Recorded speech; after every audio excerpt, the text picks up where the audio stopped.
Bienvenue dans le monde fascinant des fourmilières. Dans les recoins les plus reculés de notre planète, des architectes invisibles érigent des merveilles.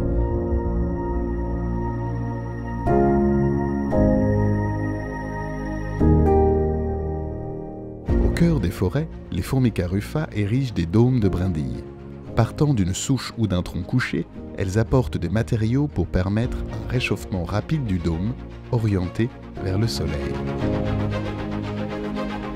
Ces édifices abritent des milliers d'ouvrières dévouées. Elles y élèvent leur progéniture, cultivent des jardins de champignons et défendent farouchement leur territoire contre les intrus. Mais leur visibilité est aussi leur vulnérabilité. Pillage, perturbations humaines ou encore oiseaux prédateurs peuvent mettre en péril ces cités. Certaines espèces de fourmis construisent des dômes de terre, de gravier ou de sable. Ces édifices, situés près de l'entrée, s'accumulent au fil du temps, parfois érigés pour chauffer le couvain. Et les fourmis qui gardent ce nid reposent souvent sur les brins d'herbe, tels des sentinelles.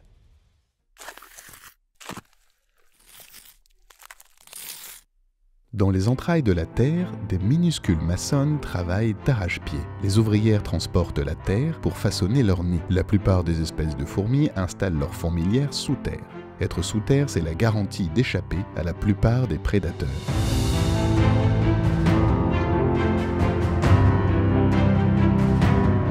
Dans la fourmilière, la vie bourdonne, invisible aux yeux du monde. Leurs antennes frémissent, suivant les phéromones qui leur indiquent la voie à suivre.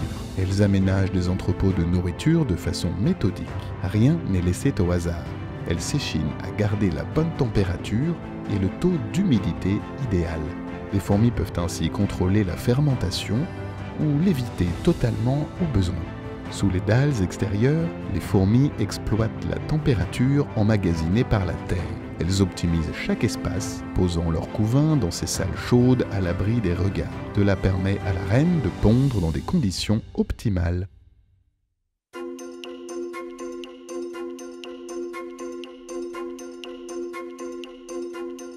Au-delà de ces merveilles de maçonnerie, certaines espèces de fourmis choisissent un tout autre type d'habitat pour installer leur nid. On peut dire qu'elles utilisent de la matière organique pour créer leur fourmilière.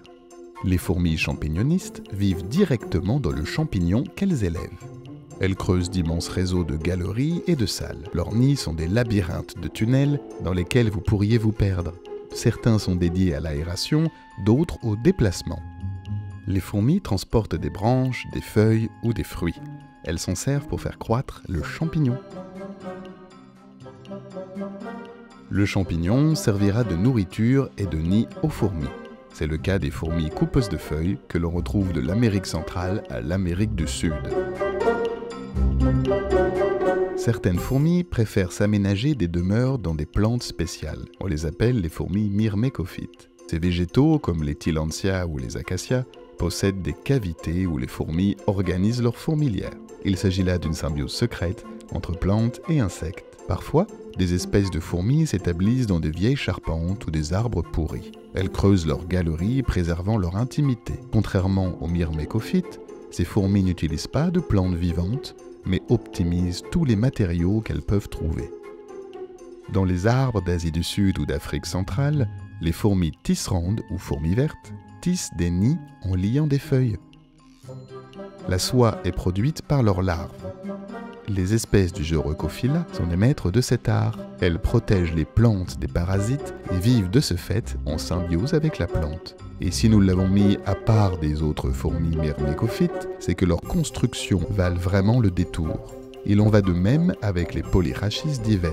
Ces fourmis, originaires d'Asie et d'Océanie, créent des nids à partir d'un matériau original, un agglomérat de morceaux de bois mélangés avec leur mucus, qui est produit par leurs glandes céphaliques. Les fourmis sont bien plus que de simples insectes.